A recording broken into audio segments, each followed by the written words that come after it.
என்னடா வாழ்க்கையில அப்படின்னு ஸ்டார்ட் பண்ணாம தண்ணி குடிச்சிட்டு இருக்கனே அப்படின்னு பாக்குறீங்களா?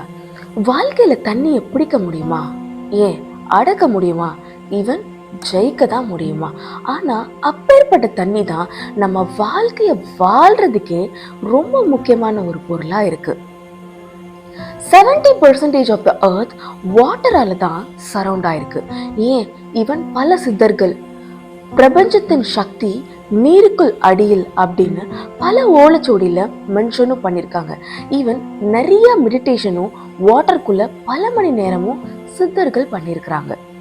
இத ஒரு சீன பிலாசபர் 2500 வருஷத்துக்கு முன்னால தாவோயிஸ் தியரி அப்படின்னு சொல்லிட்டு வாட்டரோட சீக்ரெட்டை ரொம்ப பியூட்டிஃபுல்லா 3 பவர்ஃபுல் ட்ரிக்ஸ்ல எக்ஸ்பிளைன் பண்ணியிருக்காரு. அப்படிப்பட்ட ஒரு அமேசிங்கான ஒரு விஷயம் தான் இன்னைக்கு வீடியோக்குள்ள நம்ம பார்க்க போறோம். Hello hi, welcome to our YouTube channel and this is Nivedita.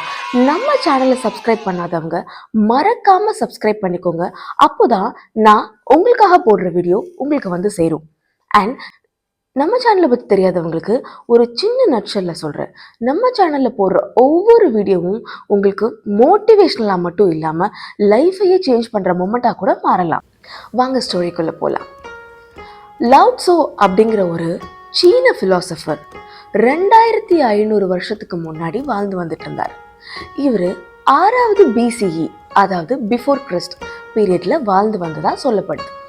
அப்போ இவரை தேடி ஒரு நாள் ஒரு யங்கான ஒரு பையன் 7 கடல் தாண்டி 7 மலை தாண்டி இவர்கிட்ட பயிற்சி எடுக்கிறதுக்காக ஓடி வந்தான். அப்போ அவர்கிட்ட பயிற்சி எடுக்கும்போது அவன் எவ்வளோ கடுமையா ஹார்டா உழைச்சாலும் அவனோட ப்ராக்ரஸ் ரிசல்ட் மற்ற ஸ்டூடெண்ட்ஸ் அளவுக்கு இல்லாததான் அவன் ஃபீல் பண்ணியிருக்கான். இதுவே மற்ற ஸ்டூடெண்ட்ஸ் ரொம்ப பெருசா பயிற்சி எடுக்காமையே அவங்களோட ப்ராக்ரஸ் ரொம்ப சூப்பரா இருக்கிறத அவன் கவனிக்கிறான். அப்போ அவனுக்கு அது டவுட் வந்து, நம்ம லாவ் ட்சோ கிட்ட எனக்கு மட்டும் ஏன் எவ்வளோ ஹார்ட் ஒர்க் பண்ணாலும் எவ்வளோ ஹார்டாக நான் இருந்தாலும் எனக்கு அதோட ப்ராக்ரஸ் வந்து கம்மியாக இருக்கு அப்படின்னு கேட்குறான்.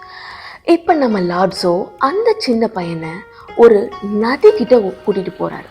அந்த நதி ரொம்ப அழகா பியூட்டிஃபுல்லா ஓடிட்டு இருந்தது. அப்போ ஒரு சில ஷார்ப்பான ராக்கை காமிக்கிறாரு. அப்புறம் இன்னும் சில கொஞ்சம் ஷேப்பான ராக்ஸையும் காமிக்கிறார். அப்புறம் அந்த குட்டி பையன்கிட்ட ஒரு காலத்துல இந்த ஷேப்பான ராக்ஸ் இப்படி ஷார்ப்பா தான் இருந்தது. தண்ணி ஒரு டைம் மேல பட பட பட பட அந்த சாஃப்டான தண்ணி இந்த ஹார்டான ராக்ல பட்டு அது இவ்வளோ ஒரு அழகான ஷேப்பா மாறிடுச்சு அப்படின்னு சொல்றாரு.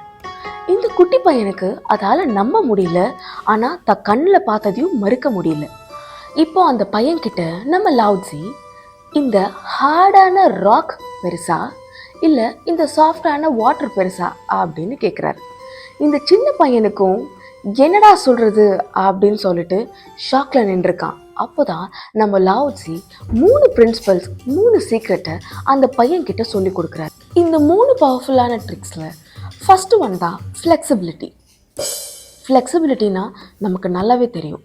when the world shifts, don't break, just bend, rise and flow அப்படின்னு சொல்றாரு.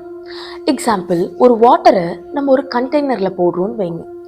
அந்த வாட்டர் அந்த கண்டெய்னருக்கு ஏற்ற ஷேப்பில் மாறிடும். நம்ம ஒரு செம்பில் போடுறோம்னு வைங்க, அதுக்கு ஏற்ற ஷேப்பில் அது மாறிடும். ஏன் அது ஈவன் ஓஷனில் இருக்கும்போது கூட அதுக்கு ஏற்ற ஷேப்பில் மாறிடும். ஸோ வாட்டர் எப்படி இடத்துக்கு தகுந்த மாதிரி மாறிக்குதோ அதே மாதிரி நாமளும் இடத்துக்கு ஏற்ற மாதிரி மாறிக்கணும்.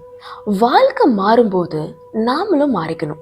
இதை மாடர்ன் சயின்ஸில் எப்படி சொல்லலாம்னா, ஒரு கப்பல் இருக்காங்க. இப்போ இந்த 2 பேரோட கேரக்டரும் களிமண் மாதிரி ரிஜிடாக இருந்தாங்கன்னா, நான் இப்படி தான் இருப்பேன், இன்னொருத்தரும் நானும் இப்படி தான் இருப்பேன்னா இந்த relationship at the end of the game work out ஆகாது. யாராவது ஒருத்தர் சாஃப்டா வாட்டர் மாதிரி விட்டு கொடுக்கும்போது மட்டும்தான் அந்த ரிலேஷன்ஷிப் பயங்கர பியூட்டிஃபுல்லா ஃப்ளோ ஆகும். இது ஒர்க் ஸ்பேஸ்லயும் எப்படி எடுத்துக்கலாம் அப்படின்னா, நம்ம ஒரு வேலையில இருக்கும்போது இப்போ நம்ம ஒரு எடிட்டராக இருக்கோம், நமக்கு ஒரு அசைன்மெண்ட் வருது அப்படின்னா அந்த ஒர்க்கை மட்டும் நான் செய்வேன் அப்படின்னு சொல்லிட்டு பயங்கர ரிஜிடாக இல்லாமல் மற்ற ஒர்க்கையும் கற்றுக்க ஆரம்பிக்கலாம். நம்ம எப்போ நிறைய விஷயத்த கற்றுக்க ஆரம்பிக்கிறோமோ அப்போ தான் நம்ம லைஃப்பில் க்ரோவும் ஆகும். இதை ஒர்க் ஸ்பேஸில் நம்ம பயன்படுத்தலாம். நம்ம ஒர்க் ஸ்பேஸில் எவ்வளோ ஃப்ளெக்சிபிளாக இருக்கமோ அவ்வளோ புது விஷயத்த நம்ம லேர்ன் பண்ணுவோம். 2வது ஹியூமிலிட்டி, அதாவது பணிவு. ஒரு வாட்டர் எவ்வளோக்கு எவ்வளோ கீழே போகுதோ அவ்வளோக்கு அவ்வளோ ஸ்ட்ராங்கராக வலுவாக கீழே போகும். ஆனால் அதே கீழே போகிற வாட்டர் தான் நம்ம மலையோட உச்சியிலையும் நம்ம பார்க்கலாம். வேர்ல்டு எர்த்தோட பிலோ த சர்ஃபேஸும் ஒரு வாட்டர் போகும், ஹையஸ்ட் லோ லெவல்லையும் போகும். அதே வாட்டர் ஹையஸ்ட் மவுண்டன் மேலேயும் நம்ம இருக்கும். இப்படி தான் நம்ம வாழ்க்கையில் எந்த விஷயம் பண்ணும்போதும் பணிவாக ஸ்லோவாக அழகாக அதோட விட்டு கொடுத்து போகும்போது வாழ்க்கையே பியூட்டிஃபுல்லாக இருக்கும். The river never shouts yet it carves the valley and the mountains. அதாவது அது போகும்போது கூட பயங்கர சத்தம் போட்டுலாம் போகாது. அது எவ்வளோ கீழே போகும்போதும் ஸ்ட்ராங்கராக தான் போகும். அதே மலையோட மேலே இருக்கும்போதும் சைலண்ட்டாக தான் போகும். அதே மாதிரி தான் சக்ஸஸும் எப்போவுமே சைலண்ட்டாக தான் இருக்கும். ஒரு மனுஷன் எவ்வளோக்கு எவ்வளோ வாழ்க்கையில் பணிஞ்சு போகிறானோ, அதாவது டவுன் டு எர்த்தாக இருக்காரோ, அவ்வளோக்கு அவ்வளோ அவர் சொசைட்டியில் மேலே இருப்பார். இதை மாடர்ன் சயின்ஸில் எப்படி சொல்லலான்னா, ரிலேஷன்ஷிப்பில் இப்போ 2 கப்புள்ஸ் ஆர்கியூ பண்ணுறாங்கன்னு வச்சுக்கோங்க. 2 பேர் ஆர்கியூ பண்ணுறாங்கன்னு வச்சுக்கோங்க. இப்போது ஒருத்தர் ஆர்கியூ பண்ணும்போது இன்னொருத்தரும் ஆர்கியூ பண்ணி நான் உன்னை விட பெரிய ஆள், இல்லை இவரு உன்னோட நான் பெரிய ஆள் அப்படின்னு சொல்லிட்டு ஒருத்தர் மாற்றி ஒருத்தர் ஆர்கியூவோ இல்லை சண்டையோ போட்டுட்டு இருந்தோம்னா அந்த எண்ட் ஆஃப் த கேமில் ஒருத்தர் ஜெயிச்சு ஒரு பிரயோஜனமும் இருக்க போகிறதில்ல. ஆனால் ஒருத்தர் பணிவா ஒருத்தர் எவ்வளோக்கு எவ்வளோ இறங்கி போகிறாரோ அந்த ரிலேஷன்ஷிப்பில் அவ்வளோக்கு அவ்வளோ லவ் அவர் சம்பாதிப்பார்.